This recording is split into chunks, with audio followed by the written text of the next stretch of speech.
Hey, hey, good afternoon, good afternoon. Welcome, welcome, welcome to Quick Craft with Royce. You guys, I'm going live every day in the month of January to jumpstart our creativity for 2026. And I say a quick craft, but like I'm at an hour and a half for each craft. So y'all just forgive me, but I am committed to doing the craft from start to finish. So that's why we go so long because I want to absolutely finish. Today, we're going to be doing a book stack, and I wanted to talk to you guys about the project before we get started. Today, I am live on TikTok, on Facebook, and on Instagram. Apparently, allegedly, Instagram thinks I'm being a spammer because I'm going live every day, and I don't want my account like jacked up. So I'm not on Instagram today. So I'm on TikTok though, which is a first for me. And my daughter-in-law will be here in a few minutes to be my moderator, you guys. So um I think I'll invite her too once she gets here. Anyways, so today we're gonna do a book stack. But you guys, I want to do a different kind of book stacks. A lot of times when I see people do them, they create it as if it's like one unit. You know what I mean? Like they do all the three books. They only like do the front of the top book and they do something on the spines and then they tie it together and then that's it. For me, I like options. I like options. So for me, I'm going to be doing something to the front and the backs of each book, and we're going to do the spine. That way, depending on how I'm using the books, I can display them however I want. So if I want to just use them in a vignette, I can sit them on the short end, you know what I'm saying, like this, right? And display them fine. If I'm using it as a riser, I can do it like this, but I can change them out and interchange it, like whatever like I want to show on the top. So that's what we're going to be doing today. So these are just three books I found at the thrift store. They're all like soup of the soul, I think. I was scored three exact books that were the exact same size. That does not always happen. So I was super excited about that.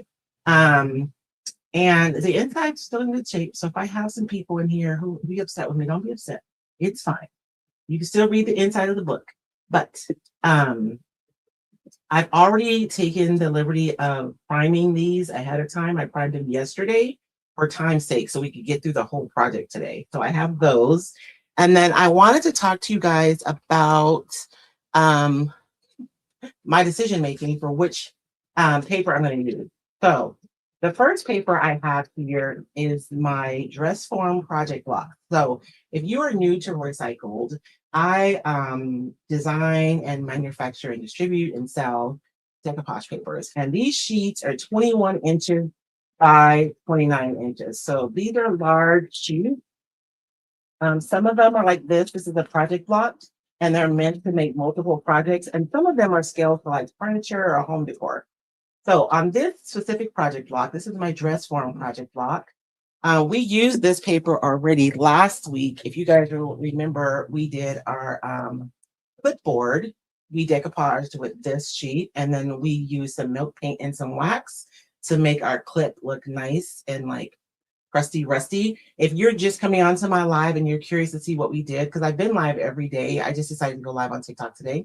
Check out my YouTube channel. There's actually a playlist with all the videos that we've done so far. So this was just one, right? And I still had this whole sheet. And of course, I'm going to do the back with the black. So you guys, on Monday on my live, what I do is we come and we do all the finishings for all the projects that we've done the week before. I know that when we content creators go live, you guys see us do a project really quickly, but often we leave the tiny details out because A, our project might not be dry enough to be able to get to those things, and B, because it's just not sexy, right? You guys don't want to watch us do the boring stuff. So if you want to join me on Monday, oh, my computer's trying to do something, not now. If you want to join me on Monday at noon, I'm live every day at 11 a.m. Pacific Standard Time for the entire month of January. We're going to be doing those little finishings. And so like last week, we trimmed around this clip, which wasn't something I did live. But sometimes when you watch somebody do something online and then you go to do it, that's where you get tripped up, right? You get to those last details and you're not sure how to deal with them. And so on Monday we do that. So like I had decoupaged right over this lip. And so on Monday, last Monday, I showed you guys like how we trim that paper off.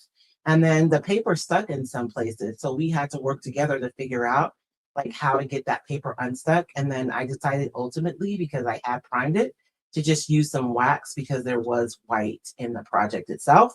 So it worked out, right? And so that's what we did last week. We worked through those details. So on Monday, I'll be doing the back of that clipboard using this. And I believe we have 2 other clipboards.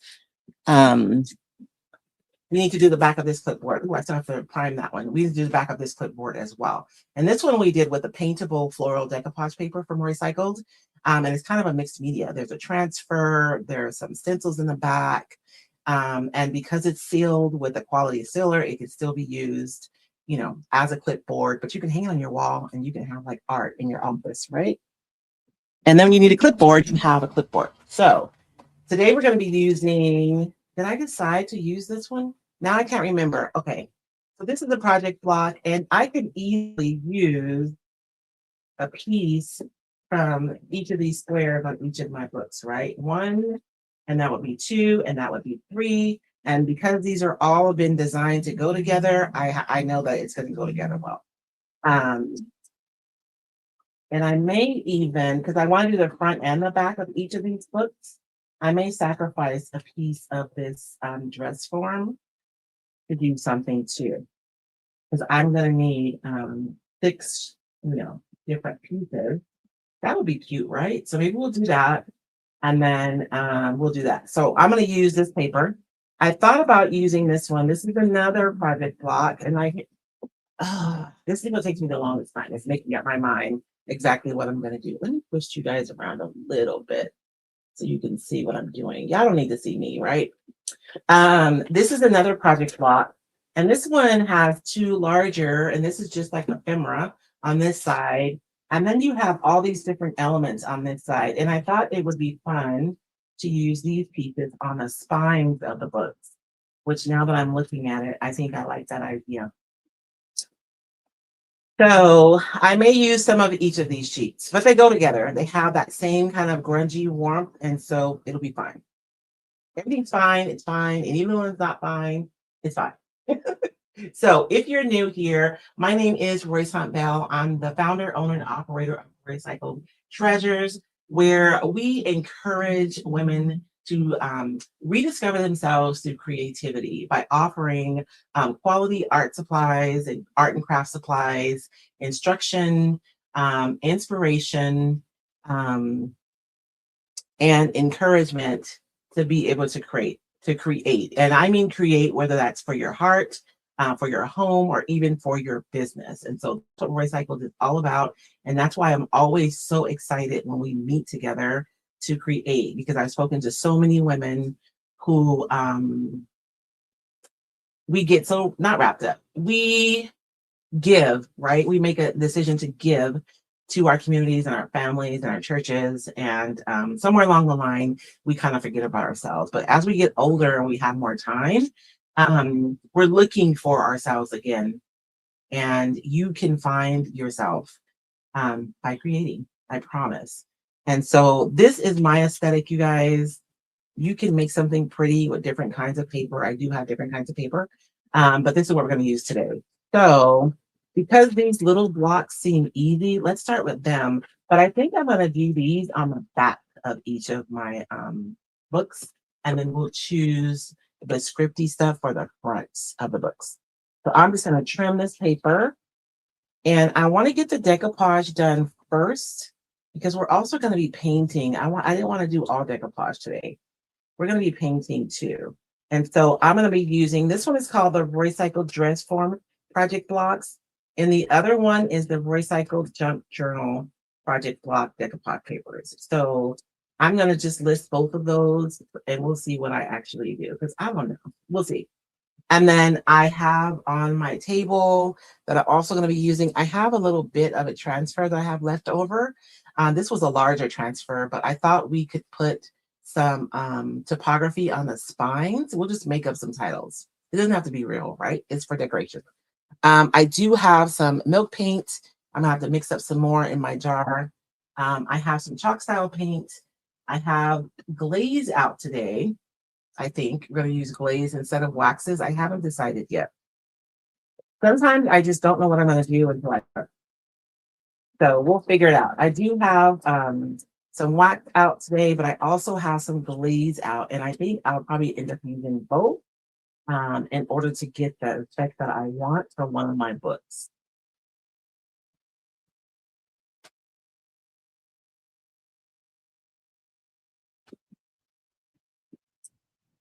So, and if we're going to be painting, I don't need, let me see. Where am I going to cut this? I'll cut it right here. If we're going to be painting one of the books, I really only need 4, right? I don't need 6. So that's 1, 2, 3. Could we just, I don't want to sacrifice this whole sheet though for just that one book. So I'm going to go and steal something off of this thing for, you know what I'll do? I'm going to use this sheet right here. I'm going to show you guys something.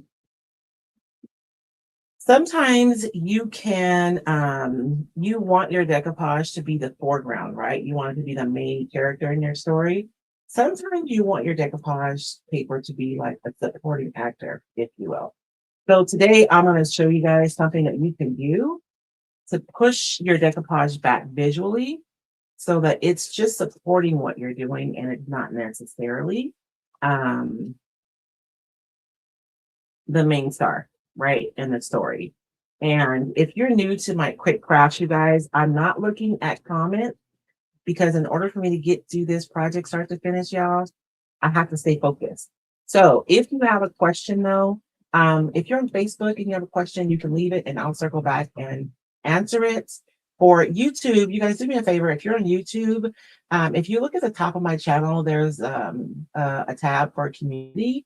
You guys can drop a question in my community section and I will make a point of going back and answering those questions. And if you're on TikTok, if you have a burning question you want to know, message me. And I will answer your questions for you. So I want to use these pieces. When I made this junk journal sheets, to me, this was like a washi tape, right? In my holy imagination. But these are going to be the spines of our books today. And I love, love, love typography. And so you guys will notice it's kind of a running theme through a lot of my designs.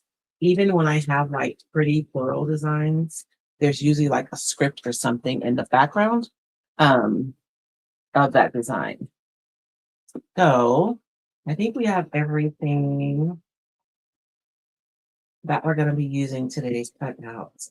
And I want to get the decoupage done first so it can dry while we do the painting.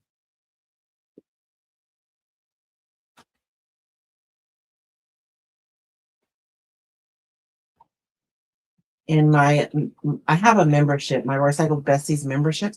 We had a guest that came in and she was showing us how to use latex, not latex, how to use acrylic paint skins to make jewelry.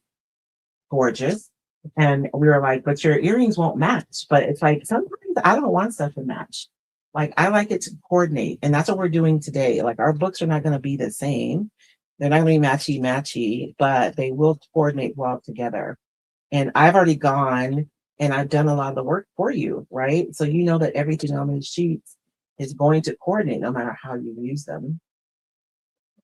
And I know I'm not going to read this whole thing. So why am I going to go through the effort of cutting the whole thing? We'll just cut these in half and then I can save this other part for another project. And you guys, your decoupage bits can be used for so many different projects, smaller projects. I just posted in the Roycycled Upcycling with Decoupage group in Facebook. One of my retailers focused a bunch of small projects that she did. Bookmarks.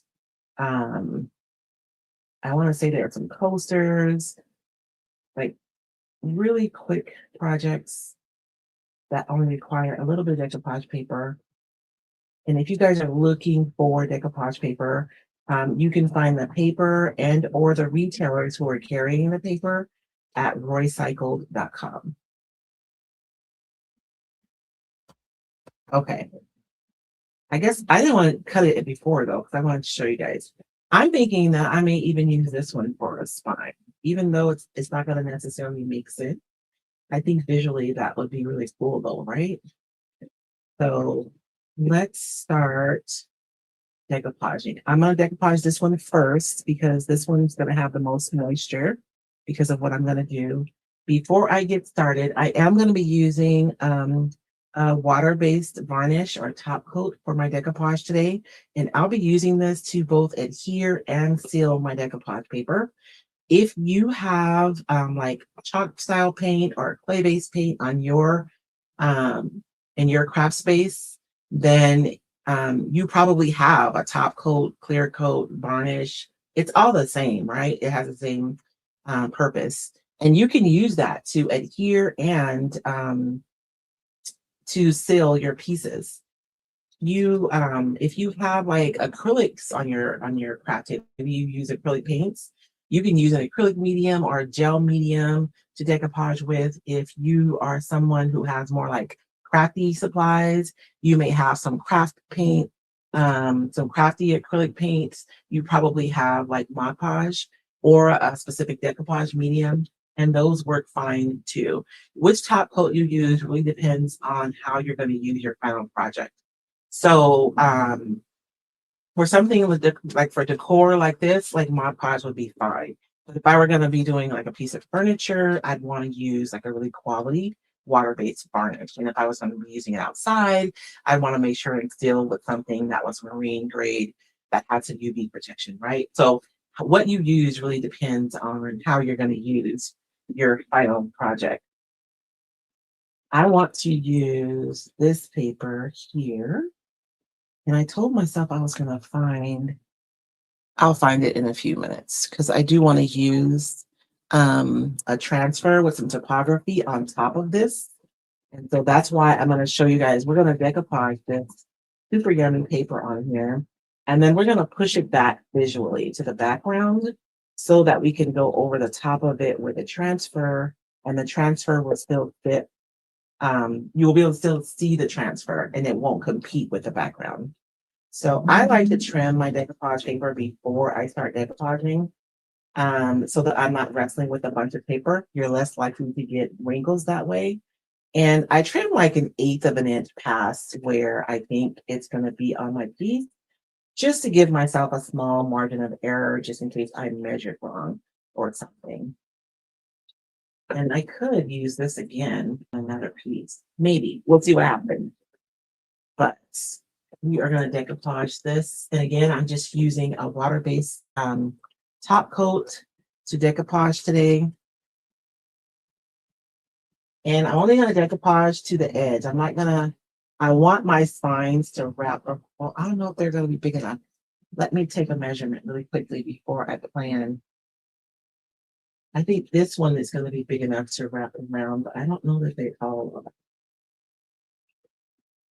These two are, but this skinny one isn't. But I don't want to use this with the topography anyways. And I probably want to use this one with this one. And I think it's going to be big enough. I don't know. I think maybe barely. We'll see.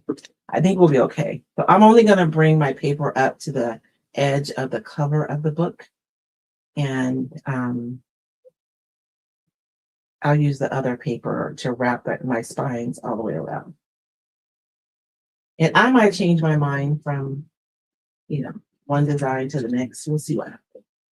Now, I'm being super careful to wipe up any of the varnish where I don't want my paper to stick.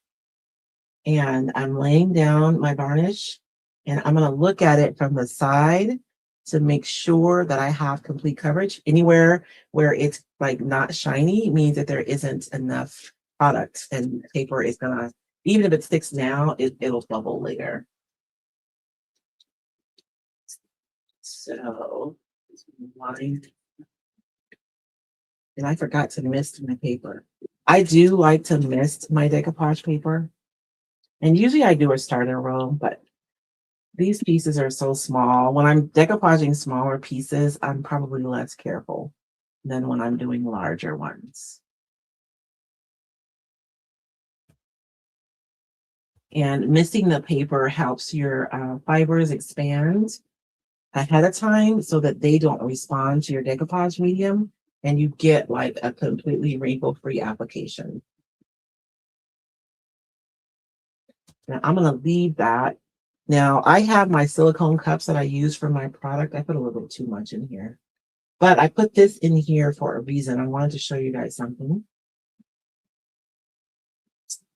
I have two ways that I could do this. I could decoupage this and let it dry and just take some paint with water and do a whitewash over the top of this. And that would work beautifully. That's the way I normally do it.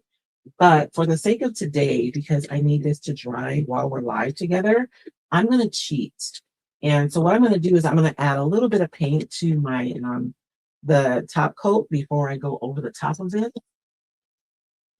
And I'm adding like probably 25% of this is going to be paint and the rest is going to be clear coat. So I don't want it to be, I want it to be pretty transparent, right? I don't want it to be a solid white.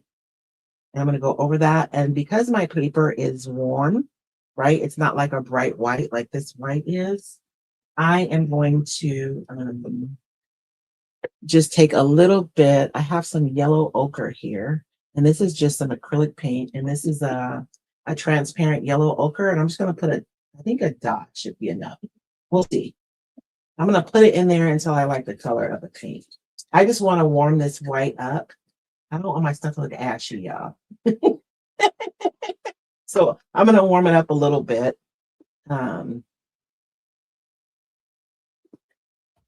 So that when I lighten it, that I still maintain the warmth that we see in this paper. So you guys can see how that's a lot warmer now. A little more than I wanted, but it's okay. I should have just put one more drop.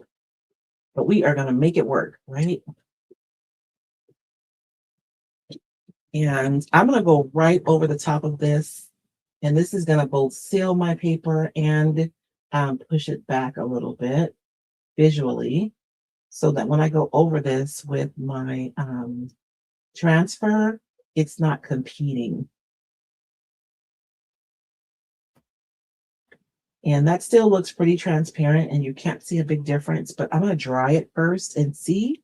And I may put a little bit more paint in my clear coat if I'm not satisfied with the result. Let's see what happens.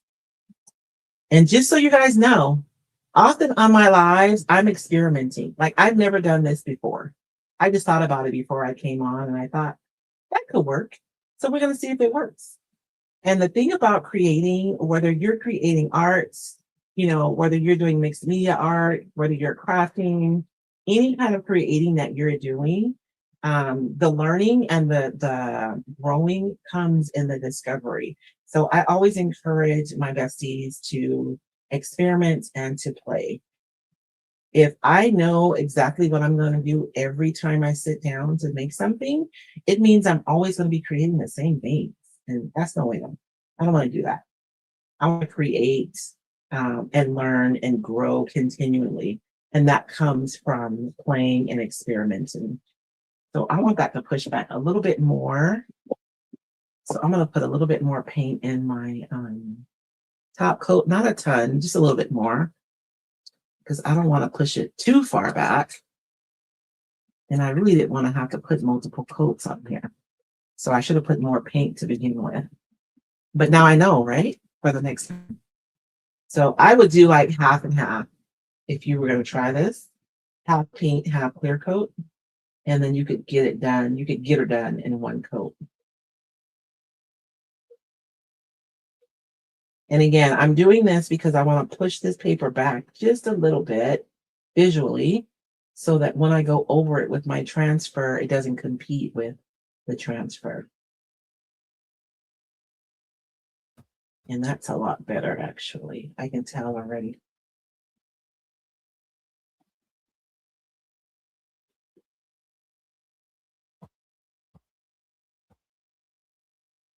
I got a paint booger. We don't want that.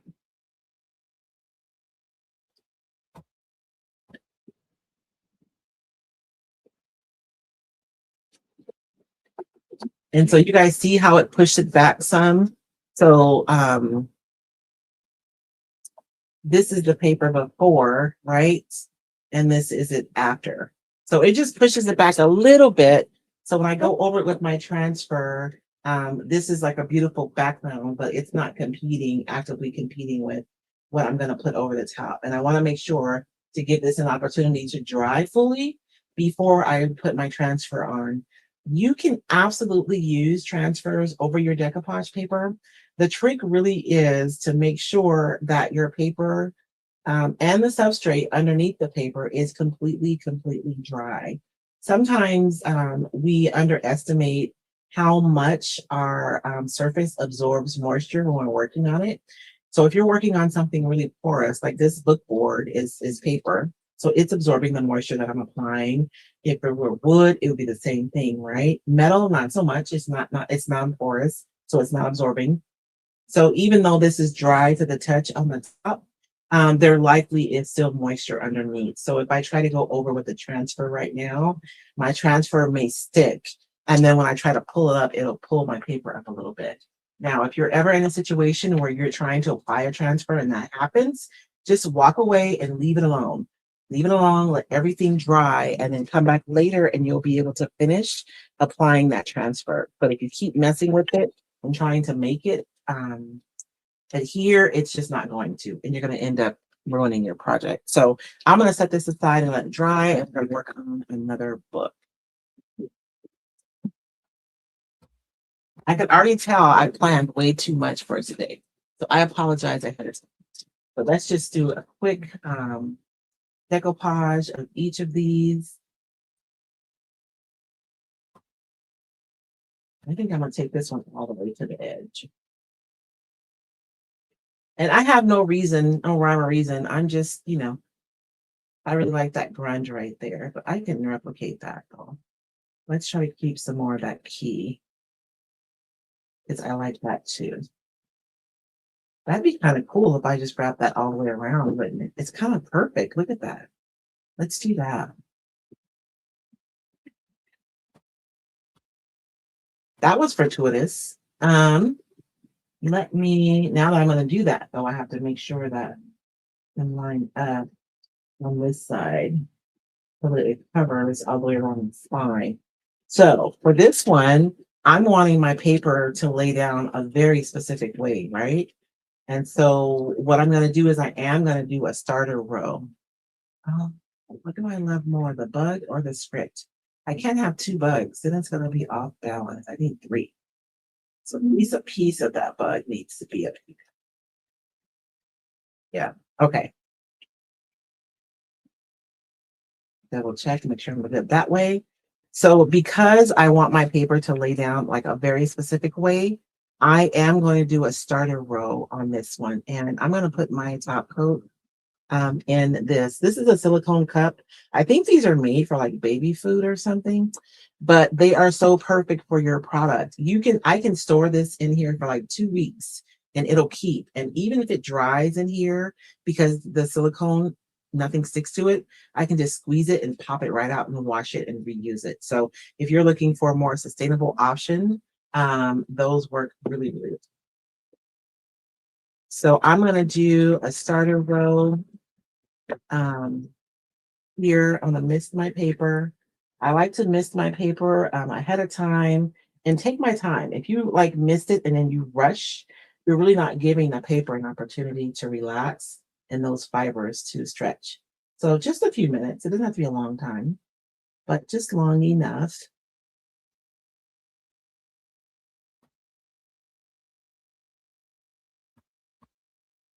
And what that starter does is it establishes how this paper is going to lay down on the rest of the project, right? Because now that that's adhered, I don't have to be super careful anymore because it's not going to move like that or scooch down because it's on there really well.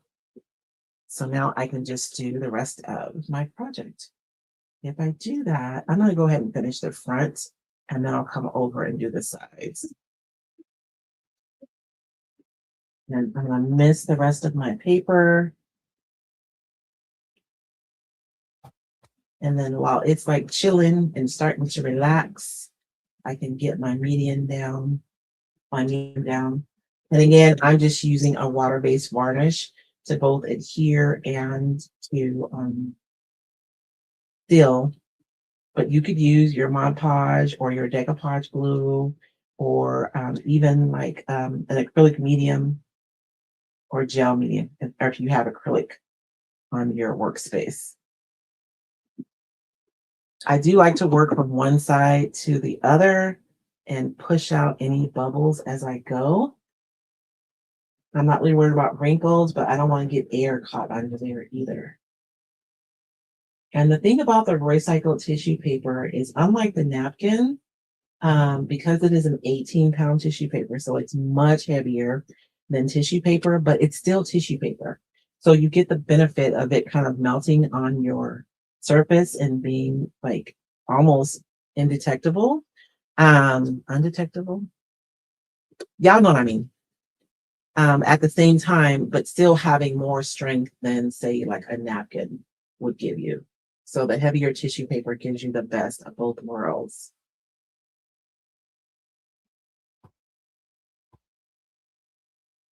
And we are going to wrap that.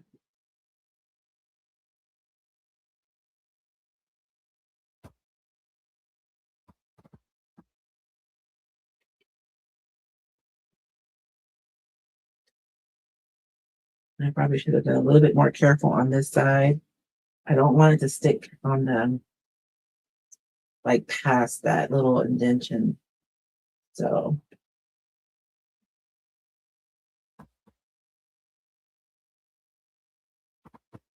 because I'm going to put a different paper on this side. And again, we're making a book stack, but we want our book stack to be interchangeable. Oh man, look what I did. I touched my paper, so I pulled it off. But we're not going to stress. These are supposed to be old books, right? I'm going to be adding some wax to distress these anyway, so it'll be fine. But don't touch your paper after you decoupage with it. And if you have like little wrinkles on your paper, don't worry. Because what happens is the paper is going to dry, and it's gonna shrink, and so those little small wrinkles will come out. So I'm going to set this one aside, and we'll go on to our next book. And again, I'm not reading comments right now, but if you're on Facebook, you can leave a question and I'll circle back and answer it. Sorry, I'm trying to balance this book. I have my space heater on under my desk, so those can dry.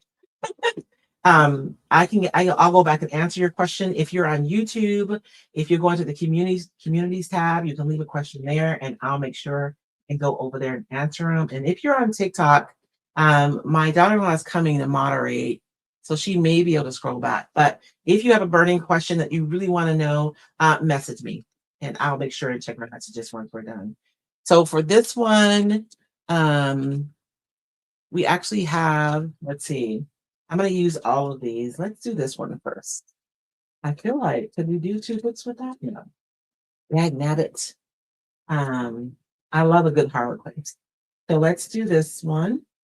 And I think we'll do this one just on the front. We won't do the wraparound.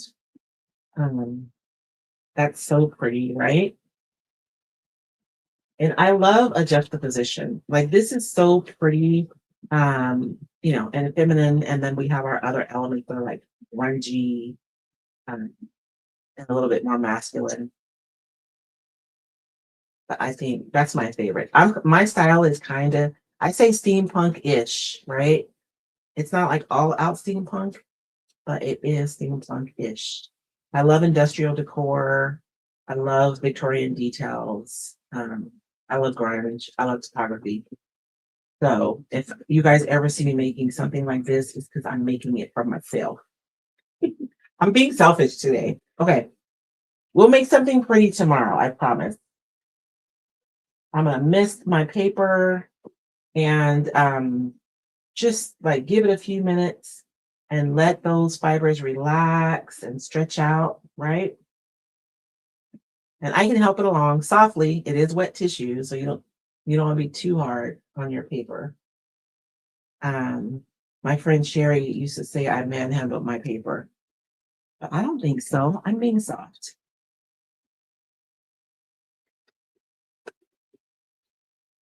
So I'm gonna do a starter row on this one.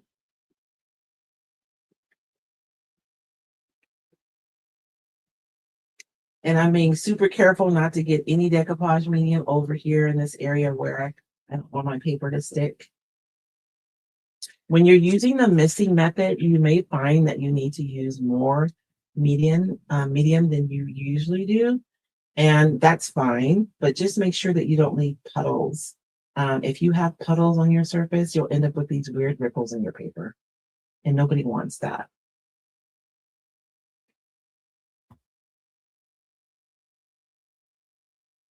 And again, I'm looking from the side just to make sure that I don't have any dry spots anywhere.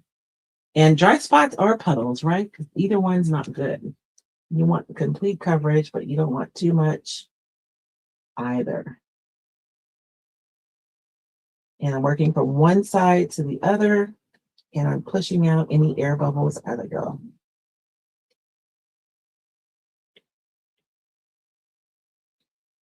Easy peasy lemon squeezy.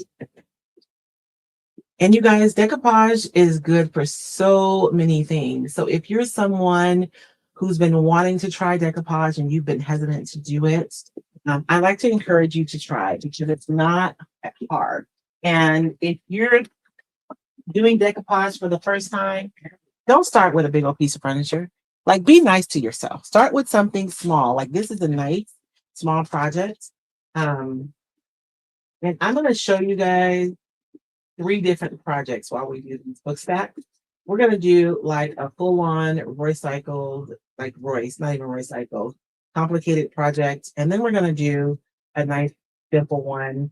And you guys can see that you don't need to take all the steps to be able to transform something. You can literally just decoupage it and it immediately transforms it. Or you can do extra stuff like I like to do. This one is going to be extra. Can you guys tell? A little bit extra, not too much, not too bad. And so our front is dry and it's trimmed. Oh, I didn't think about how I was going to trim this edge right here. I guess I could use my blade. Let me see. Usually when I'm trimming with a blade, I like to make sure that my paper is completely dry first so that I can get a nice clean trim. But I'm going to have to trim this right now if I want to be able to put the other paper next to it. And you guys will notice that I'm not going like straight down. I'm actually using this little lip right here to guide my blade so that I can increase the odds of my having a straight cut as opposed to something like warbly. And yes, that is an official word, warbly.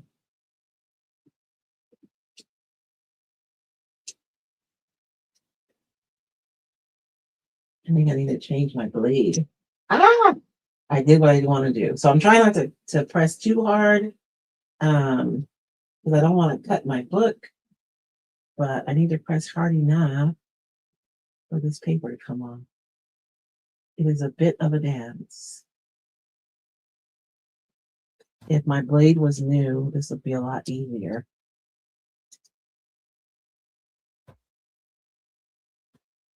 As Tim Gunn would say, make it work, right? This is a make it work moment. Oh, man.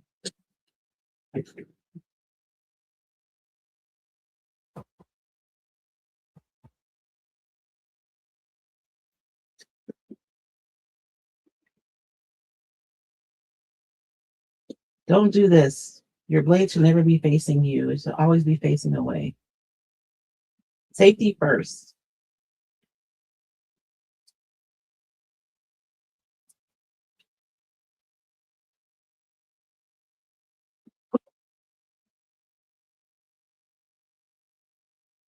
My hands are so dry.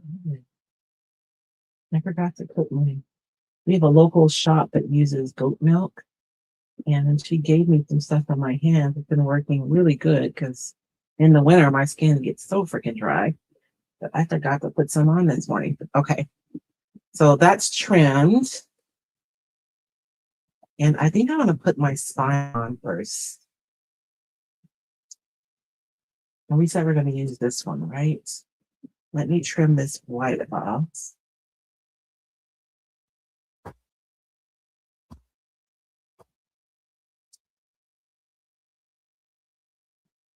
So for those of you who've been with me, you guys already know my husband, David. David's like, babe, you can show up live every day and just do like a quick craft, 20 to 30 minutes. Yeah. 1 hour later.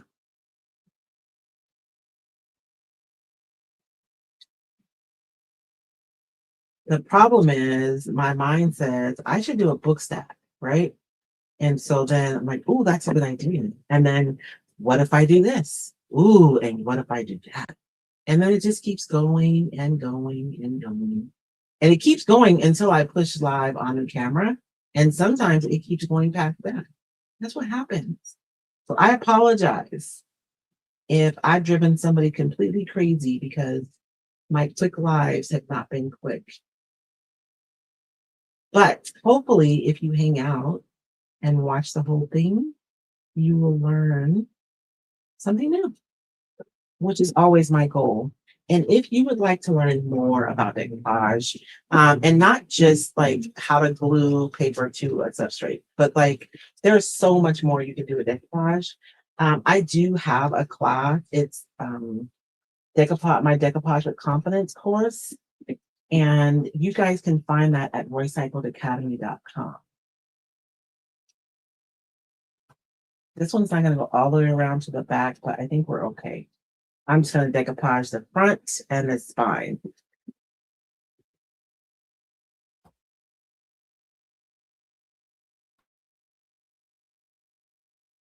And then we'll trim the back.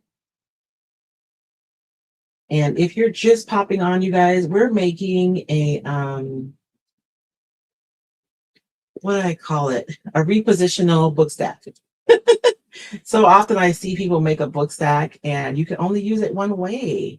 So I want to make each book beautiful on its own so that I can change it around. I like to be able to I want choices. So if all of my books are beautiful all the way around, I can restack them however I want. And I can use the same book stack multiple ways in my vignettes or in my home, right?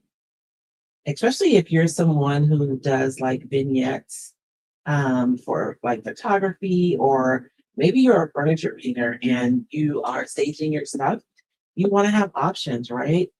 And having a repositional book stack gives you that option without having to have more stuff. It's the same 3 books, but you have 3 different books. Well, hello, ladies. Hello. Hello. How are you, mamas?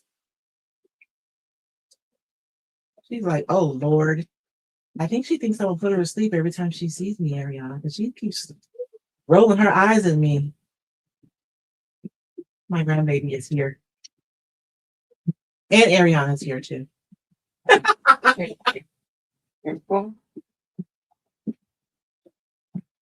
Oh, that is so pretty, right?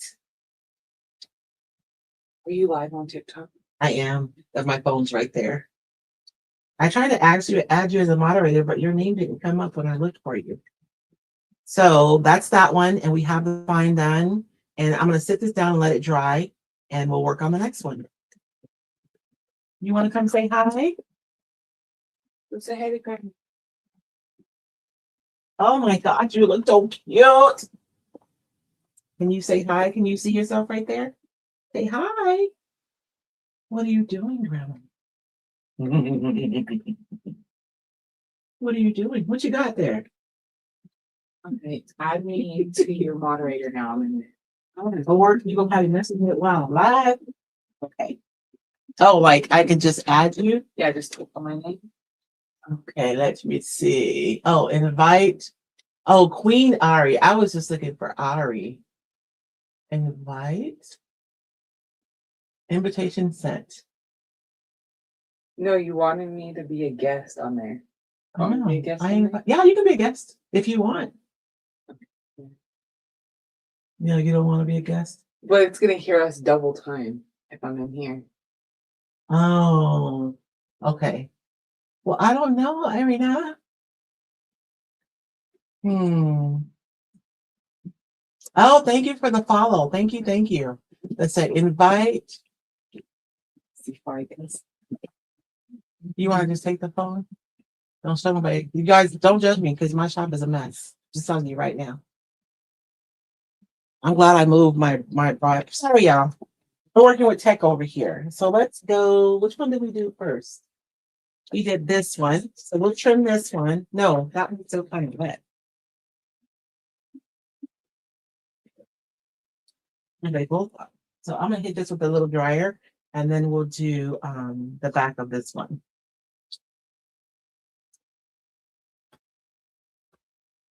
Okay, how do we put that?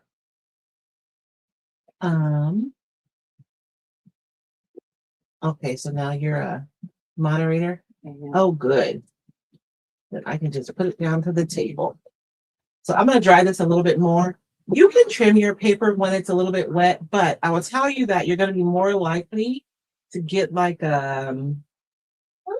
it's not going to be as clean of a trim if it's wet. And then I like to use between like a 180 to a 220 grit sanding block.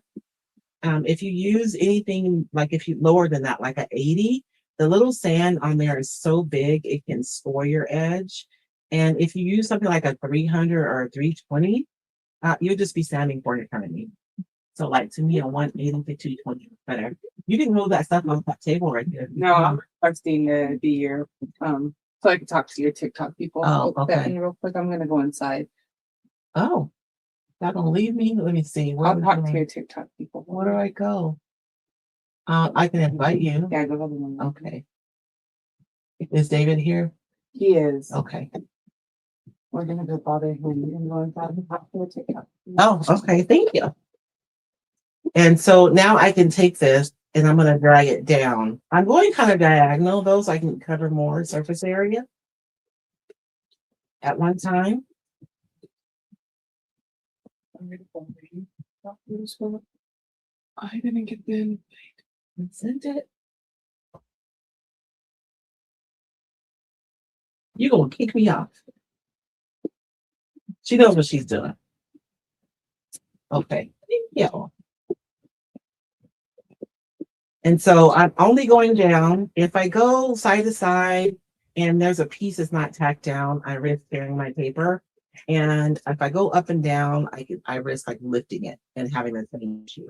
So that's why I like to just go down and diagonal, and then I get a nice clean trim and I don't have to worry about it. And sometimes when you sand your paper, you guys see that kind of white edge right there. I'll just go over it with my little ink pad after I'm done. And go over that edge to take care of that.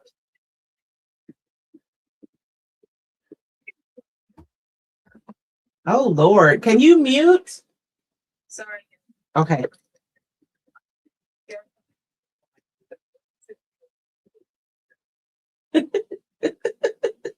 Okay. So that side is done. And let's do, should we do a different spine, you guys? I thought that's gonna take us a long time. Oh, I know, huh? Okay, that makes sense because I'm not. Can you, I hope they can still hear me. Okay.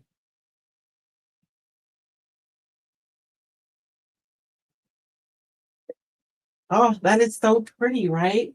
I love how each book is going to really look completely different, but they'll still go together really good. And so this is the benefit of if you're someone who's nervous about like using mixed match stuff, or you're not sure of what to use, the project blocks are really nice because they're already coordinated for you. So you don't only have to think about it. You can just put it together however and know that it's going to work.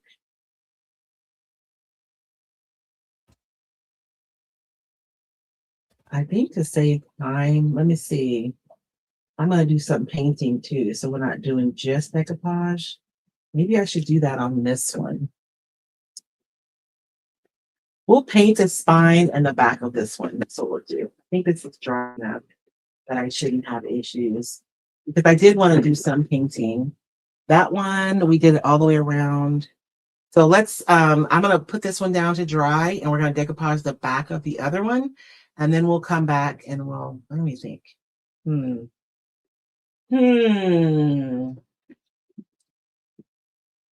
have the back of that one. We have the back of that one. Let's go ahead and paint. So I'm going to mix together some, I debated on whether or not I was going to use a clay-based paint, which is like this really pretty rich color, or if I was going to use milk paint. But this milk paint is really my favorite right now, so I'm going to use it. And this color is called a Praying Light. I'm not mentioning specific brands while I'm live, you guys, because my retailers, I have retailers who sell my paper, wonderful small businesses who partner with me to sell my products. And I want them to be able to share the lives without having to worry about like me using a product that they don't sell. So that's why I'm not mentioning specific brands. But if you message me and you ask me for the brand, I'll tell you what it is, right? And if you have a creative business and you're looking for a brand to carry, I would like to encourage you guys to consider Roycycled. We do have decoupage papers and stencils.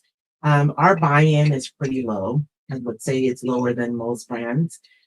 We do offer territory protection. So if you're in an antique mall, like you have a booth in an antique mall, you don't have to worry about there being, as long as you're active, right? Which for me, active is submitting an order with every release, a minimum order with every release, which is roughly quarterly in order to maintain your active status. The reason why we do that is because if we're protecting the territory, that means nobody else can sell there. So in order to ensure that the customers in your territory are being served, you need to have like inventory. So it's kind of a mutual agreement, but we do territory protection. So you don't have to worry about like your neighbor being approved for recycled products. We have quarterly business training inside of our program, and the product is beautiful. You'll love it. If you do any kind of workshops, your customers will love using the product. And recycled retailers do have access to ongoing education. So usually once a year, at least, I'll do a training, whether it's on stencils or on like a decoupage course. And if you're a recycled retailer, you get free access to those courses because I want you guys to be equipped to be able to demonstrate how to use the products, right, to your customers. And if you're holding workshops, you may find ideas. I know that one of my retailers, the Vintage Danes, is having a workshop today, I believe, and she's teaching something that we taught in one of our classes, I don't know, a couple of years ago.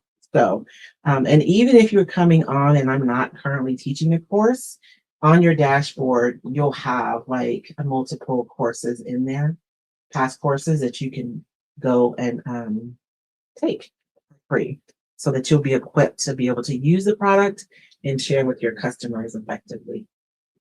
So I am just, this is milk paint, you guys. So I just mixed it with water. You're supposed to mix it like 1-to-1.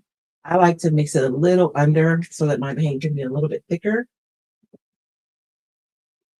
And I'm going to dry this really quickly. And I'm going to experiment, like another experiment today. So you guys will get to see my madness. I'm kidding. I'm kidding, but I'm not kidding. So I'm going to dry this really quickly. I kind of wanted to see if I could make this look like leather. So I have a course that I teach, and it's a fabric painting masterclass. It is available at roycycledacademy.com. One of the finishes I teach is how you can paint leather to look and feel, how you can paint fabric to look and feel just like leather. Seriously, it's my favorite finish ever.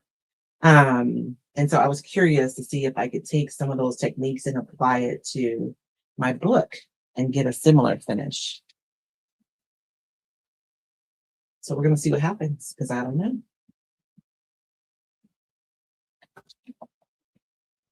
And I think I have my Pepperleer stamp here too. So I'm going to use that a little bit.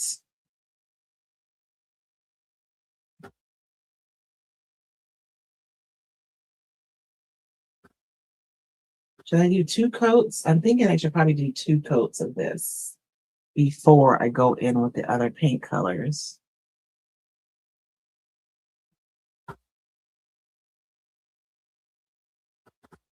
And then we can just go over that spine with a piece of transfer, and it'll look complete. So this way you could change how you stack your books. Or even if you're setting them up on the short side, the spines will be there and that'll just be decor too. I do a lot of photographs for different projects that I finish, and I will generally stage them with other things. And so this book stack will probably become part of my regular staging, which if you're someone who has a creative business, that can be something that you can do as well. If you find that you have like, even if it's just one staging item and it's in every one of your photos, what begins to happen is when people are scrolling, they'll know right away that it's yours and they'll stop and see what you're up to. So I have about 5 items that I generally use in all of my staging. So hopefully when you guys see it, before you even stop scrolling, like, you know, it's going to be from me. I brush this a little bit, and so I have little powder bits in there, but I'm going to leave them because I want this to be some old distressed leather. So when you put your second coat of milk paint on, like, you kind of have to just drop it on there and go really softly, or you'll pull up the first layer. For me, I like laying it on there kind of thick like this because it's going to create interesting texture that's going to lend to the leather look kind of feeling that I'm going for.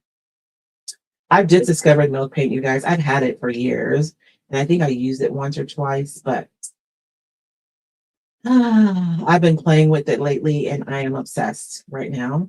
And I think it's because I've been able to create these really beautiful, grungy, vintage finishes using the milk paint. And it's almost making me, it's pretty much making me want to teach another texture class. I have a texture masterclass on my dashboard at roycycledacademy.com where I teach, like, I started out wanting to teach how to make like a patina, a faux patina, but I ended up teaching way more than that in the class, which is why I'm calling it a texture masterclass.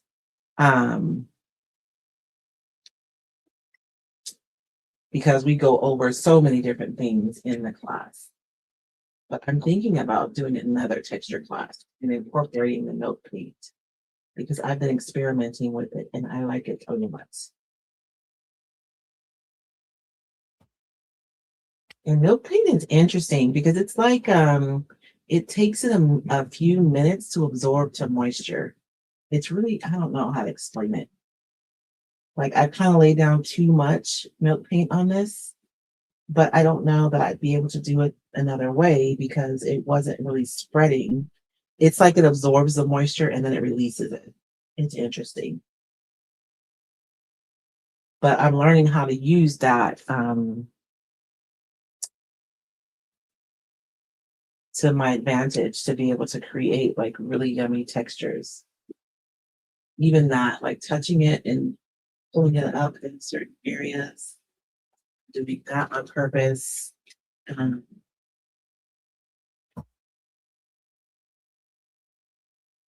Because I do want this to be distressed. I want it to be white though. So I'm gonna go back in there a little bit. So I'm gonna dry this and then we're gonna move on to the next step. What time is it? Lord have mercy for Jesus. How is it 1:02 already? How did that even happen? But we're gonna finish because my promise to you guys is that we're gonna do projects from start to finish. And you guys, I probably shouldn't tell you this because I haven't even emailed my retailers yet. I won't tell you. I'll be nice. But just know that not next week, but the following week, I'm going to be doing projects, special projects. I'll just say that for now. That's all I can say. We had a community-wide outage for Wi-Fi yesterday. So I'm like behind on so many things. I got to get packages out today. I got to get emails out today. So I'm hoping to get caught up. That's why I wasn't live yesterday, by the way. I wasn't playing cookie.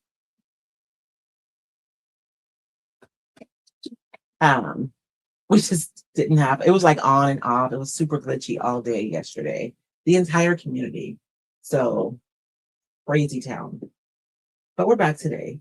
So hopefully I can get caught up. I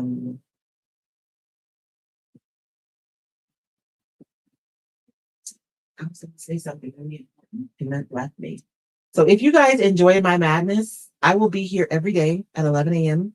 Pacific Standard Time for the month of January. Come and join me. Or if you can't join me, the replays will be available. I usually go in on YouTube and I put like a thumbnail on there so that you know what's on each video. And eventually I will get around to editing these videos and re-uploading them, but eventually, legitimately, because I don't have time. I don't have time. For my membership, we meet live once a week. And so I spent my day going through our live and editing it and uploading it to the dashboard. So anyone who wasn't able to be there live can go back and watch the replay. And if you are, I think I saw Chris was on. If you're in the membership and you're looking for the one from Tuesday morning, I put it under a special guest because we had a guest on Tuesday. So that's where you go find the video. But I did post inside the dashboard and inside the Facebook group the link directly to the replay too. And if you are interested in being part of my Roycycled Besties membership, I'd like to encourage you to join us. We meet once a week, and it's not like live, like this live. We actually meet in a room, kind of like Zoom. We had a lesson. Three of the meetings, we actually were doing a lesson, and we take super deep dives on like a singular subject. So we spent, a few weeks on air dry clay. We spent a few weeks on like making faux mirrors and, all the different things that you can do around that. And we're getting ready to start our kind of a series on using the gel plate and all the different things that you can do with that. So we take super deep dives on different things. I am so blessed to have women who are experts at so many different things. So I call them our resident experts, right? Because they all have different backgrounds. And so they're super knowledgeable about different things. And so what happens is I'll show up to teach something, and then somebody who knows a lot about, say, resin may make a suggestion, or somebody who does jewelry may make a suggestion. And it's just super cool community. I just love it so much. I genuinely love my community. And we meet once a week. And then one Saturday a month, it's just coffee and chat. Although we chat every time. We usually spend the first 40 minutes on the lesson, and then we take questions. And then the next hour, we're just talking about stuff. But on the last Saturday of the month, we just meet and chit chat about whatever. So I've gotten to know the ladies and I love them all. It's pretty fabulous. So if you're interested, oh man, I got paint. If you're interested in finding a community of creative women, I know a lot of us creatives, we live with our families and our friends and they love us, but they don't get them. They don't understand. Even if they tolerate us, they don't know. So this is just an opportunity to hang out with like-minded individuals who get it. This color is so yummy. I just love it so much. I got a little bit of crack-a-lackin' with the milk paint. You don't know. You don't know. I don't have a dry brush. I guess I can use this one. I just want to encourage anything that's gonna crack off to go ahead and crack off now, before, so it's not cracking off later. And I have this color and it looks a little purpley. You guys are gonna think I'm crazy, but this absolutely works. And I'm gonna put it on my mat. You guys will see that I have this mat underneath my projects all the time. It's silicone and I love it so much because I have yet to find anything that sticks to it. So I can work on it and then I just take it in the house and clean it off and it's as good as new. And it comes in a roll. And I actually use it for a lot of different things. Because it doesn't stick to anything, I just need a little bit. And it looks a little like purpley, I know, but it's going to be fabulous. I have my little round brush here, and I'm just going to go around my edges a little bit. I'm going to just add that.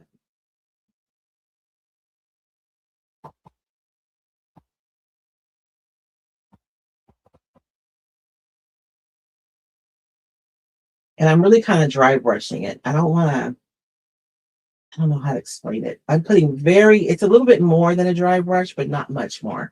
Very, very little paint is going on this brush. And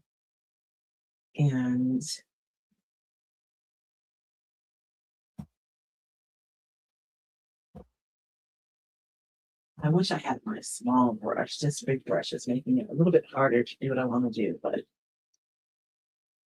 because I like it when my edges are darker. And then for this in particular, if this were a leather book, a leather bound book, anywhere where someone was touching it a lot would be darker, right? Because of the oil on our hands. I love the look of like old antique leather. Ugh. It's why I had to learn how to recreate it with paint because I can't afford it. And inside of my my masterclass, my fabric painting masterclass, I teach you guys how to make like old Italian leather specifically.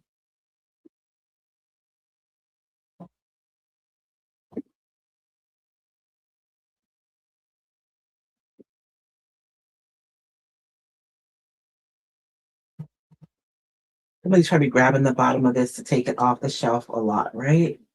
Whenever I'm distressing a piece, I always think about like how it's used and I'm like building a story around that when I'm making decisions about where to put my distress.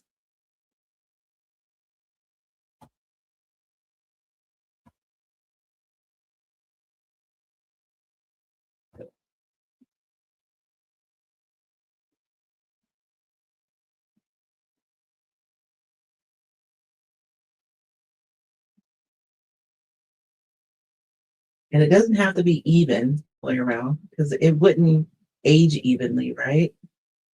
If it were real leather, it would be kind of all over the place. It looks yummy already, doesn't it?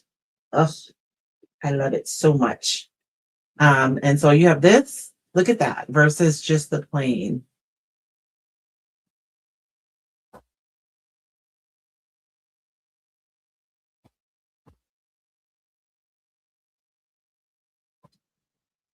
I'm gonna have to use my little brush and go in there, but and I'm trying not to hit my paper.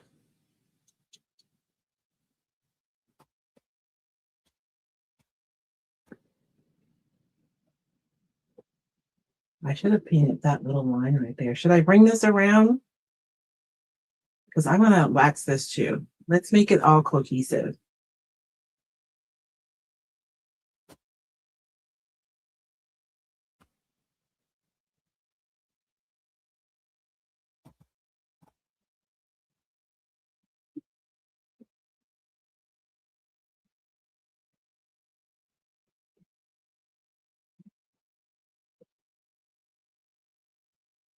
And I know it looks purpley now, but we're gonna put dark wax over this and it's gonna change it some. So it won't look as purpley.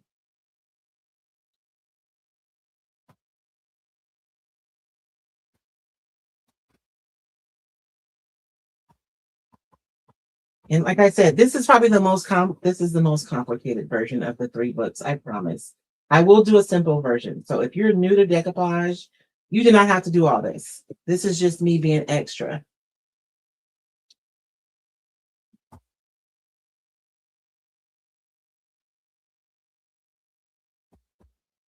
I am gonna go in and add some paint in that because that stark yellow is just not gonna, it is not giving what I need it to give.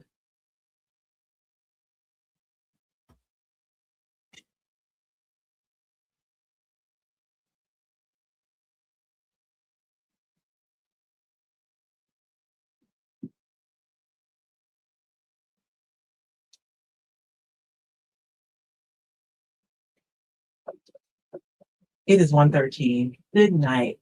I should have done like 1 book a day, is what I should have done over the course of 3 days. Kind of like we did our cans. We did 1 can a day. And you guys, the milk paint, I know some of you, this is your first time hanging out with me. I want to show you guys what we're able to create with the milk paint. Look at that. Doesn't that just look like a crusty can that you pulled out of a barn somewhere? But it's a popcorn tin. Like, how fabulous is that one? This is my favorite one. We did 3 different ones. And this one, the lid, look at how just yummy and chippy. And it's just a popcorn tin too. But, you know, we were able to make them. So I have 3 of them stacked together, kind of like hat boxes. And they will go in my living room and be risers for something. I have a mannequin head. We might do her together. I don't know. We'll see what happens. But I have this mannequin head in my living room, and she's kind of in the corner. So I want her to sit up a little higher than she's sitting right now.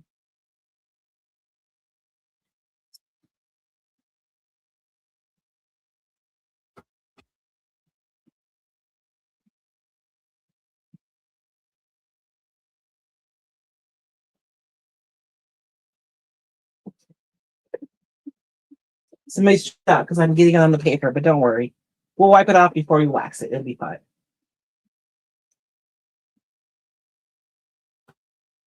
That's the cool thing about the milk paint too, is you can do a wet distress really, really easily.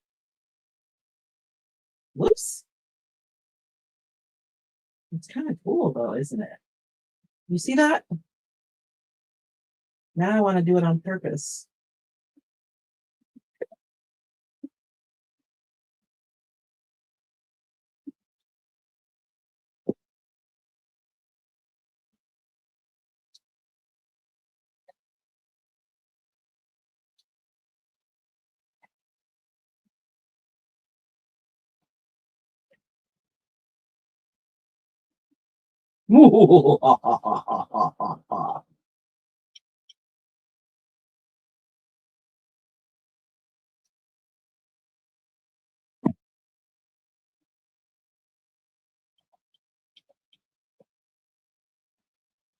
It just makes everything go together tonally, right? Just warm that right up. And so now it's the same tone as the other part. See, that wasn't my plan, y'all, but you know, it is a woman's prerogative to change her mind, right?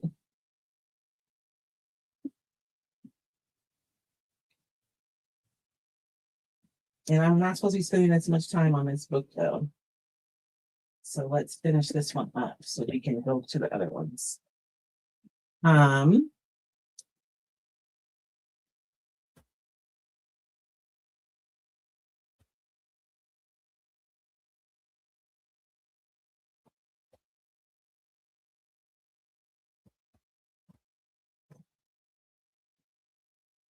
I have a little dark right there already, so I don't have to put a lot.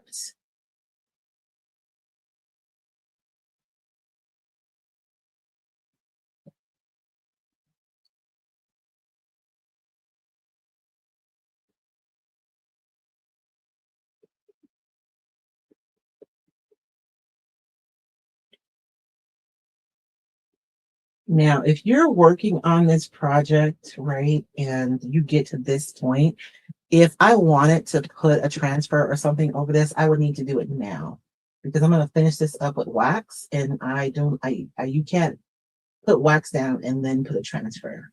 The wax resists almost everything.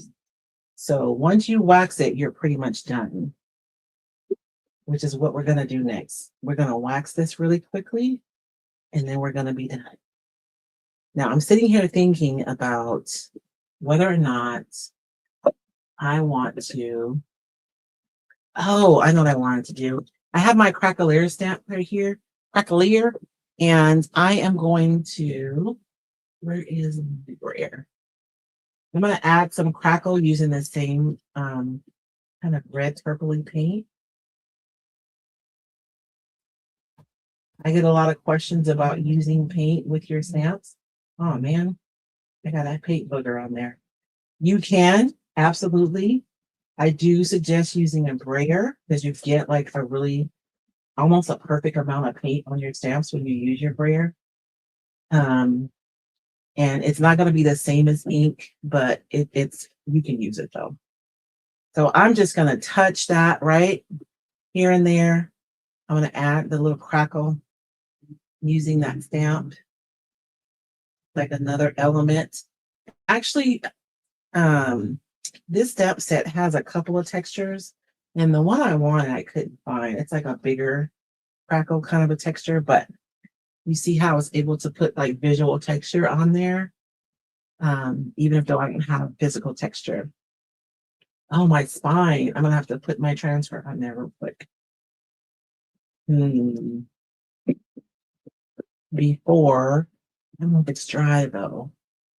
I'm gonna set this aside and we're gonna let this dry some more because I do want to put some typography on the back, and I'm gonna have to do it now before I wax, because once I wax, I won't be able to. So I'm gonna set this aside. I know it looks crazy, but you guys trust me, it won't look crazy in a few minutes. So I'm gonna put that one aside, and we can trim and decoupage the back of this one. I thought painting would be faster, but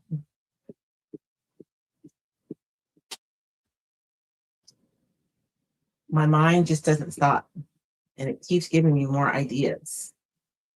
It's a problem. And again, I'm just going straight down.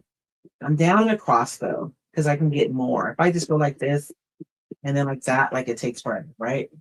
But if I go down and across, I can cover a larger surface area quicker.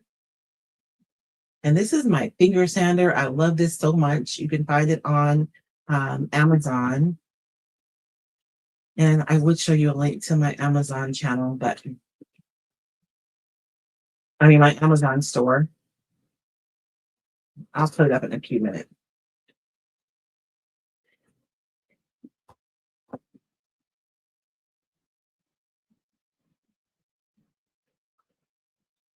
I like using, you guys will notice that you hardly ever see me use sandpaper. And you can use sandpaper. It's not that you can't use it, but you know, I have, Arthur is already visiting me, even though I'm only 56. I'm not even 56 yet. I'll be 56 on the 27th. So you'll usually see me either with like a sanding pad like this one, or I have a sanding block that I use sometimes. And it just makes it easier for me to be able to create. And as we get older, you know, we have different challenges, but it doesn't mean that we can't create. It just means we have to modify our approach, right? So if you've been creating all your life and maybe when you create it, you know, it hurts your hands, or maybe you stop painting furniture because, you know, you're not able to navigate physically the way you used to, we can cheat. Like Harbor Freight has this hydraulic like lift thing. You can put your furniture on there and lift it up so you don't have to bend over. Or you can get you a stool like over in the automotive section with wheels on it so that you can wheel around and not have to be on your knees. Or like even you guys see me using my fussy cutting scissors, and they're pretty. Oh Lord, I wasn't wearing my mic the whole time. You guys didn't tell me. They're pretty, but they're also very functional for me. Y'all probably couldn't even hear me, could you? Lord have mercy. Because this really wide thing right here makes it so much easier for me to cut than just regular scissors. So when I'm doing any kind of fussy cutting where I'm looking, needing like little details, just having this wider thing right here makes it so much easier. So just because we're getting older doesn't mean we have to stop. We just have to be thoughtful about how we do things. Because even my knife, you guys will notice it's fatter. It's not like the standard little skinny one. And for me, it's generally finding ways to get around being able to create when my hands are either hurting or they're not cooperating. But we all have different challenges, right?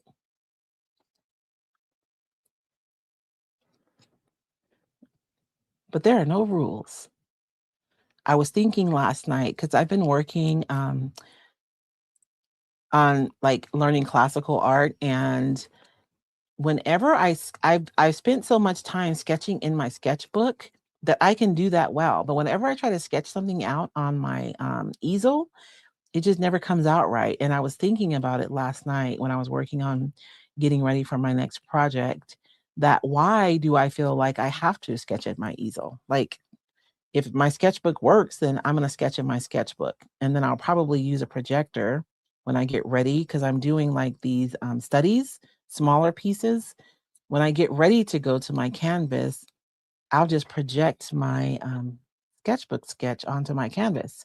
And like, who says I have to do it a specific way? Right? It's my creation and I can do it the way I want to. That's my story and I'm sticking to it. This piece right here didn't adhere, so I'm just going to put some product right there. And I probably shouldn't miss that because that paper is like being really, it has product on it, so it's stiff. So I'm going to miss that so it'll lay down easier. Let me dry that corner before I turn it over because I don't want to mess it up. Good night. It is 1:25.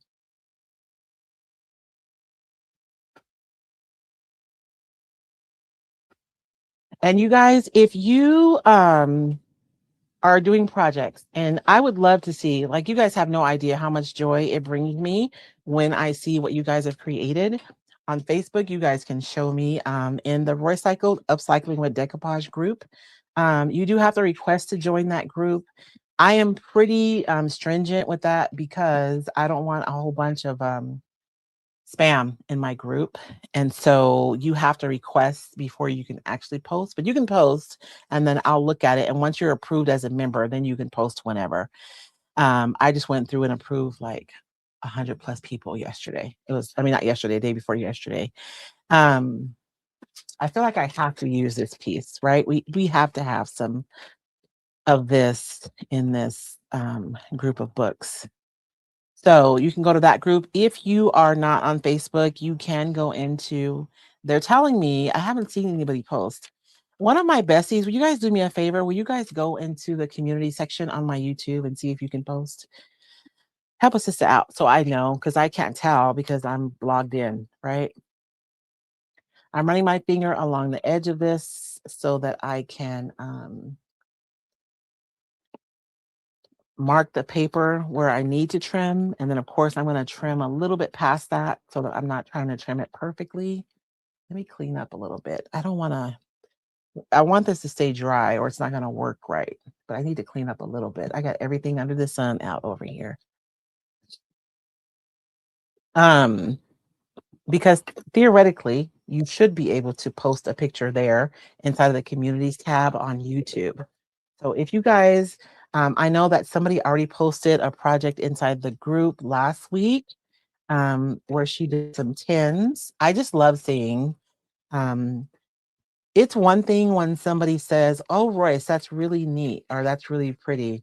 It's another thing when someone posts a picture of something that they've made that I inspired. Like to me, that is just the bee's knees. Or even if somebody says, "I'm going to try that," like that's what I love.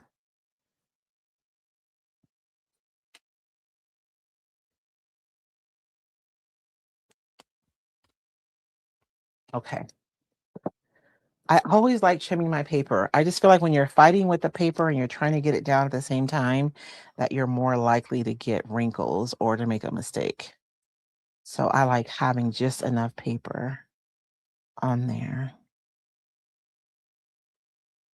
And if you ever like, I'm decoupaging this dark paper on white, right? So theoretically, I could have an area where that white is showing through, and that would be an issue.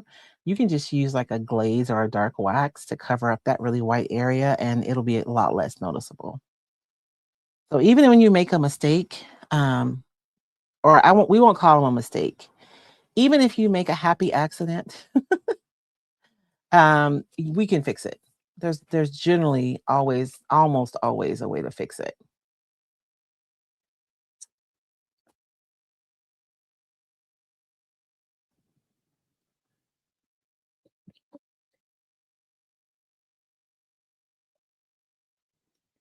You guys will notice that I generally only missed the area that I'm going to be working on. Um, and that's just how I like to tackle my project. So if you're working on like a large piece of furniture, that's a way that you can tackle it. So you guys, this is a perfect example.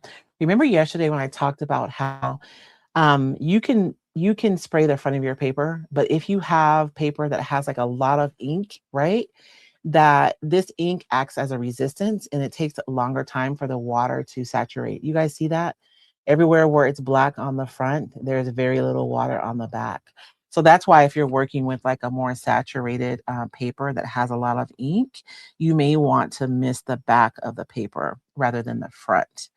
Um, because it's going to absorb more readily and more evenly if you do it that way. You can do the front, it just takes more time for it to saturate. But since I don't want to have part of the paper wet and part dry because that can cause a whole nother problem. So I'm going to go ahead and spritz the back of this. And again, I want it to be generous, but I don't want to have puddles because puddles cause their own problems. And I always turn my paper around because I just like working from right to left. It's a personal preference thing. If you don't have a personal preference, you don't have to do that.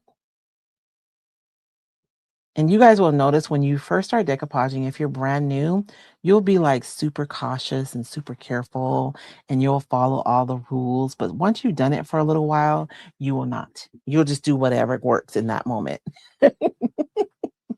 And you'll find that you're not being careful anymore. Oh, wow, that went all the way over. I'm just not going to worry about it. Okay. So when I was talking to my people about being simple, this is simple, right? You have a book here and it was a plain book from the thrift store. You can just decoupage it and it's fine. You don't have to do any of the extra like stuff that I'm doing. If you decoupage it, it'll be beautiful. You can trim it with your sanding block and you could be done. You wouldn't have to do anything else. But I like to do stuff. And I did not find my transfer ahead of time. So I might do an off edge transfer on there on the other part. My knees are starting to hurt. It's 1:30. Oh my gosh, this is the longest I've gone, you guys. And we have to finish though, right? I promise you guys start to finish. So if you don't want to hang out this long, I understand. My feelings will not be hurt. The replay will be available on YouTube if you guys want to go check it out over there. Because I understand. But if you're interested, please hang out. That would be awesome. So if you're someone who's new and you're looking for like a super simple decoupage project, you could literally just decoupage your book and it would be pretty, just like that. You wouldn't have to do anything else. We're going to sit her aside and let it dry. Oh man, I have the back of this one too.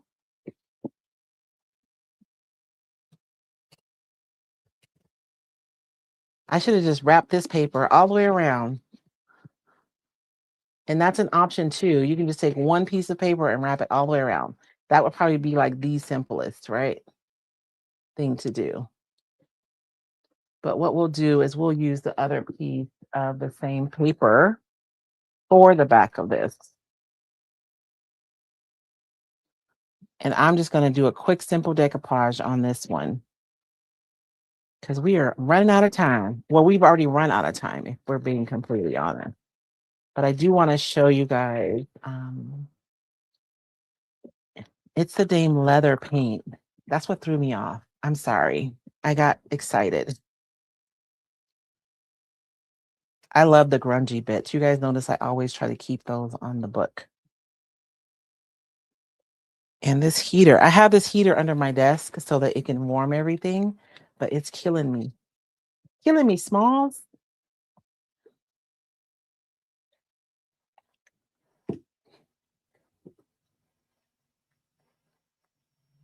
I always have to look up and make sure I'm in the camera.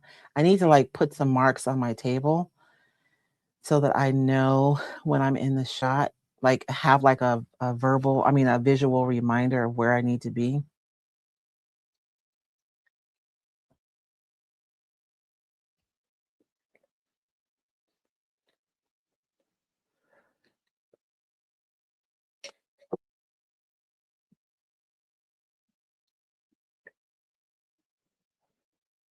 And remember the misting, I usually get comments like, what are you spraying or why are you spraying?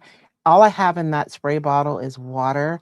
I do prefer using a misting spray bottle because I'm not trying to saturate my paper. I just want to mist it to add a little bit of moisture so that it can relax.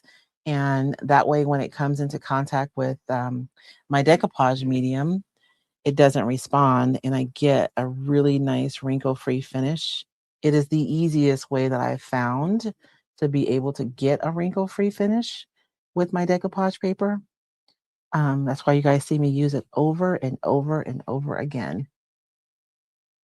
This one's cool because it has essentially the same front and the back. We're going to leave the back plain though.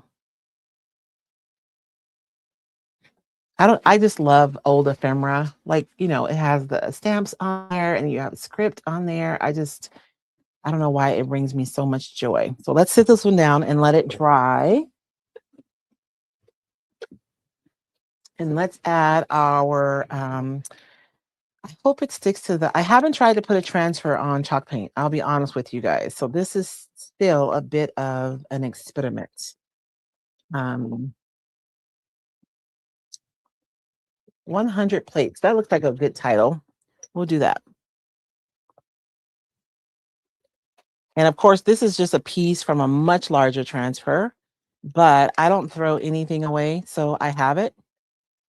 And I use all my transfer bits on different projects.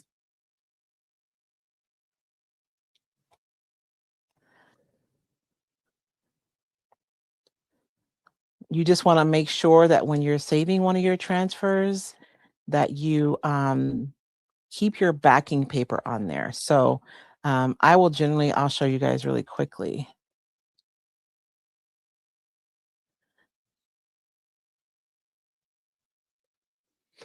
If I'm saving a transfer, I just use a little bit of tape and I tape the backing onto it. That way the backing stays on there. So like this piece right here, the backing is coming off. So I'm going to need to tape that, or I may use that on another book today before I put that away. So I don't know what's going to happen, you guys. We're going to see together. But 100 plates, that's going to be our title for this book.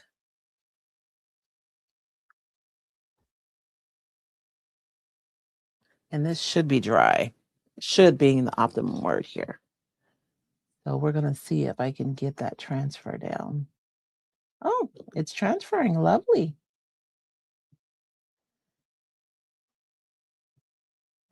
And even if it's distressed, that's still going to be cool because this is supposed to be a really old book.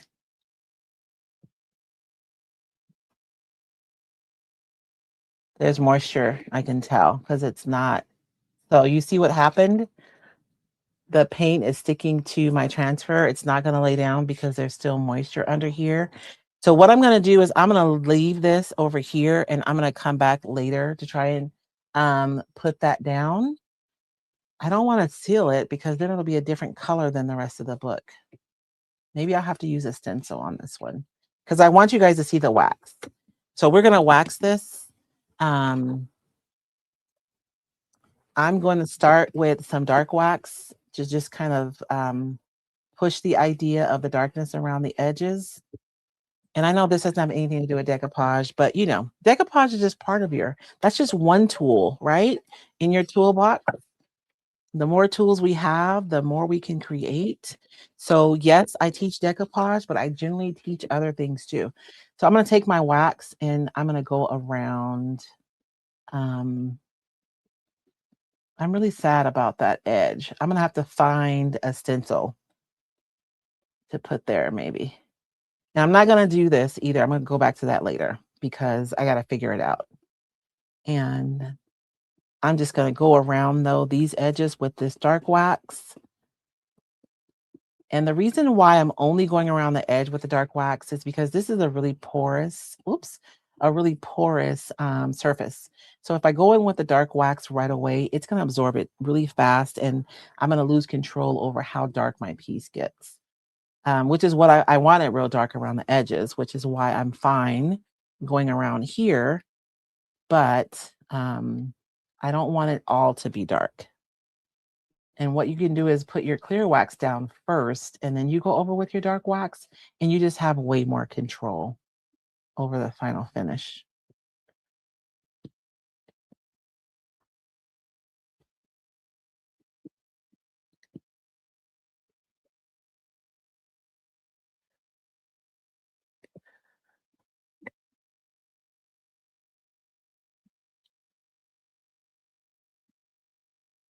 I'm feathering that a little bit by pulling that dark wax into the rest of the book a little bit. So it's just not dark, stopping like right there where the red is.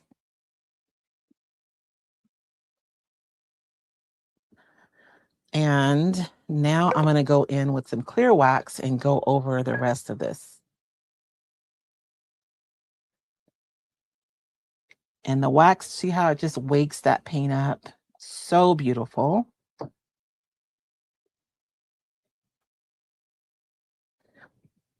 I'm not like super happy about that bright white. So I'm gonna have to figure out something with that. Because now that I've waxed it, I can't exactly go over it with paint, but I'll figure something out. I probably should have gone in here with a black paint, right? Because then at least there'd be black peeking through there and not that bright white. And I want you guys to know that even though like your favorite creator shows up and they make stuff all the time and it looks like it always works out, sometimes it doesn't. And that's okay too, because we learn, right? So the next time I get ready to do this finish, I know that I'm not going to start with a white primer on the bottom. I'm going to choose a darker color to go underneath that. But look at the rest of it. Like, doesn't that look like an old, like crusty leather book? I just love that so much. I'm not gonna do the spine yet because I got to figure it out because I want some topography there. And if I go in with the wax, I minimize, my options there. But I am going to go and we're going to do the top because this is sealed. My paper is sealed, so I can go over it with wax. So we're going to do the same thing.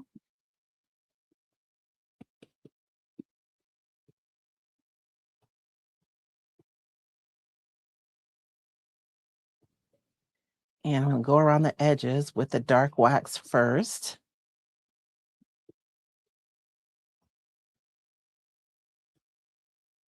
I'm trying to be careful and not hit that spine.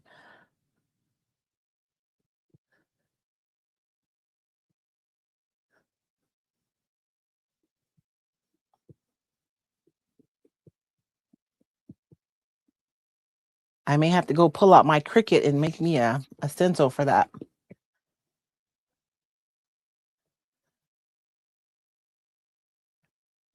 I feel like I should go over this whole thing with the dark wax because it's not super dark over the paper, is it? But I like that halo effect, so I think I'll keep that. So I'm going to take some clear wax.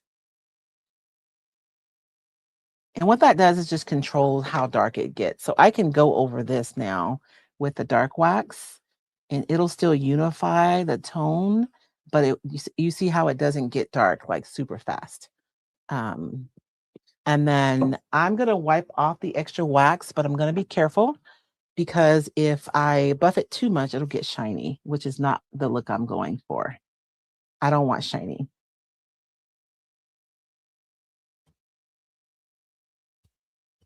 I'm going to let that wax sit for a little bit and I'm going to go in with some more dark wax. But look at that. Like, how yummy is this book? Don't look at this bottle. It looks like old leather. And what am I going to do with that? Maybe if I just put some dark wax in there, it won't look as... I don't mind the white necessarily. I just don't like it being like a super stark white. And you guys, I want to talk about safety and wax. I know I've talked about this already, and it's just because it's really important, and I really don't hear people talk about it a lot. But your wax has solvents in it. I better stop meddling with this because I'm actually causing extra problems. Your wax has solvents in it, and when the wax, before it cures, it's off-gassing the whole time. So this right now has wax on it, and those fumes are coming off of here, even if we can't see it. So if I were to take this towel and ball it up and throw it somewhere, those fumes can compound enough that this can catch fire. So when you get done with your towel that you're working with your wax, make sure that you hang it or lay it somewhere completely flat so that it can off gas safely without having, like, you don't want your stuff to be on fire, right? So the wax is wonderful, but you do want to be mindful when you're using it.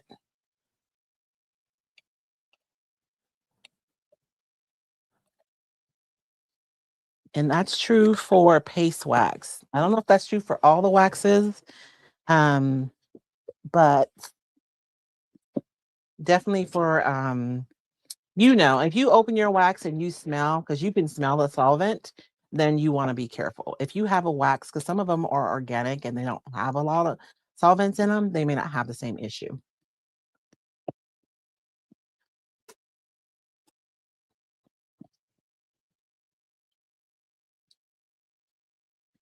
Now, you guys know I want to wax. I'm not going to do it because I promise you guys we do one like super simple one. So this is done. I don't have to wax it or anything. I can just decoupage it and it's done, right? Although I have those white marks, so I'm probably going to ultimately wax it. So that's my second book in my stack. And then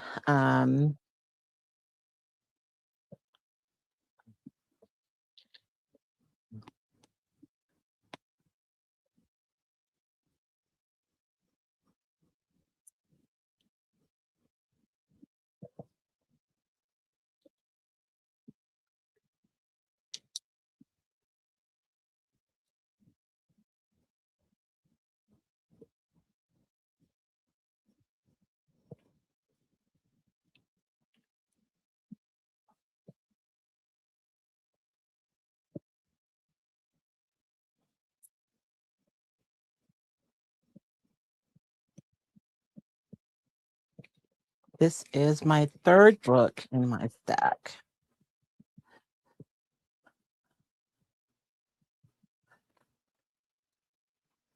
And I think that this one might be dry enough. So remember when we first started, we see how this one is kind of like it's has like a white haze over it, and this is it without the haze, right? So this one is the one that we did the paint on, and it was because I wanted to put a transfer over the top and I didn't want it to get lost with everything that was behind it. It's not this transfer though. Let me see if we can.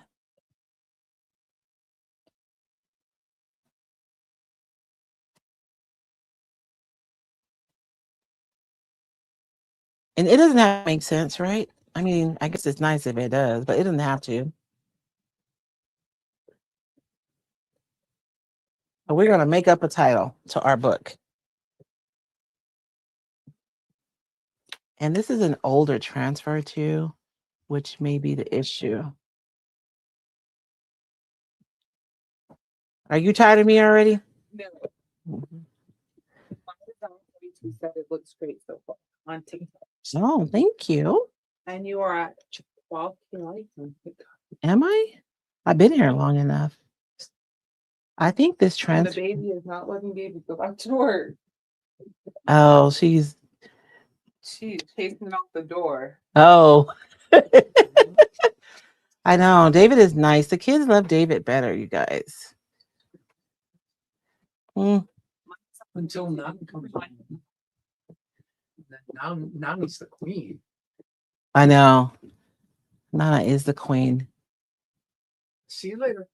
Bye-bye. Have a good day at work, babe. I'll see you later. Are you late tonight? Oh, okay.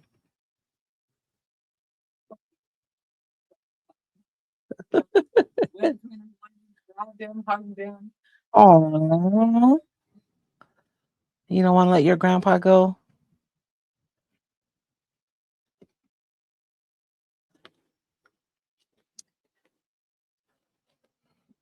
I want to use up this transfer because it's been rolled up in my studio for a while now.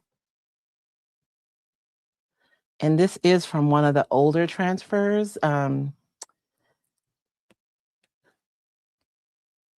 which I think is why I'm having a little bit harder time, but I was able to get it on there. So you guys see how if I had put that like right on top of that busy background, it would have been competing. But because we knocked it back some, it's not competing with what's going on the top. She is like not having it. I'm looking for a piece of tape so I don't ruin my transfer.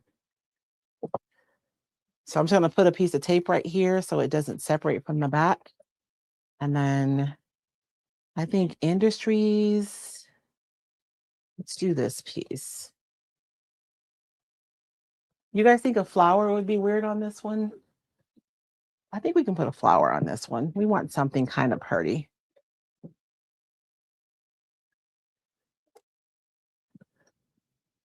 And so I'm just making up a title, y'all. We don't know, you know. Oh, I have a piece of packing tape on there. Thank you, Ariana, for your help today. I appreciate it. Okay. So we're going to add this transfer right over the top. Maybe. I should have took my time and found a new transfer.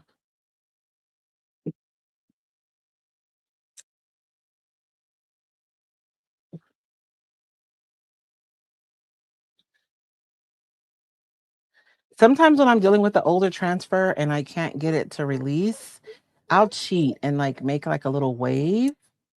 And what it does is it makes it pop off the backing paper. So you guys see that? I'm like making a wave like that. So it'll pop off the backing paper. And then once it's off, that S isn't going to transfer, but it's okay. Then I can go over it and like push down and make sure that it's adhering to the surface. Hey, pretty girl. Oh. There's a 1858 here that I want. Look, it's just a little bitty piece of this transfer, but I think I need it. What do you think, Tiana? You think I need it?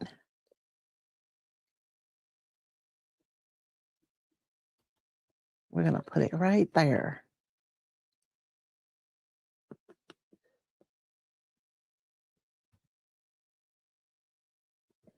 And I know I said start to finish, you guys, but we've been here a long time.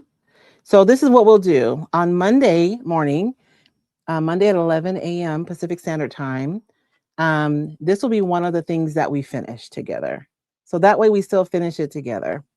I mean, they are mostly finished, but there are some details that I want to take care of. I do have flowers here, and we don't have any flowers in our stack. So let's find. Are you okay to sit there without me holding you? Are you gonna fall? Should we do the birdie? You want to pick one? Which one should we use, Ariana? I mean, Tiana. Little Ariana. Oh, I think this one would be nice. Huh? Oh, okay. This one it's flowers, but it's not too much, right? So it still goes. It still looks a little apothecary-ish. So I don't want to do middle. We'll do it a little bit off center. And you guys will notice that this one's going to go down a lot faster. And it's because it's a newer transfer. When transfers first came out, I mean, they've improved the technology of the transfers over the years, which we're grateful for.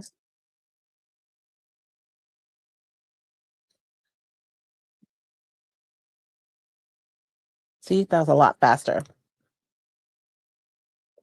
And then I feel like we need this butterfly right here too.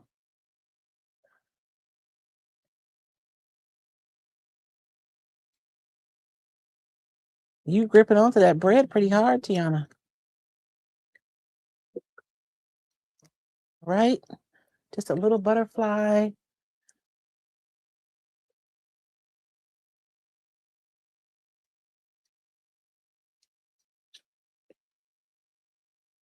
And now we've made our own book cover.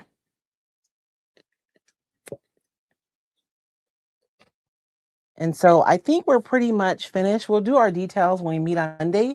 But like this is one book, right? And on this one, we decoupage. We did like a whitewash over it to push it back a little bit so we could go over it and it doesn't like they're not competing with each other. The background is supporting what's on top and they're not competing.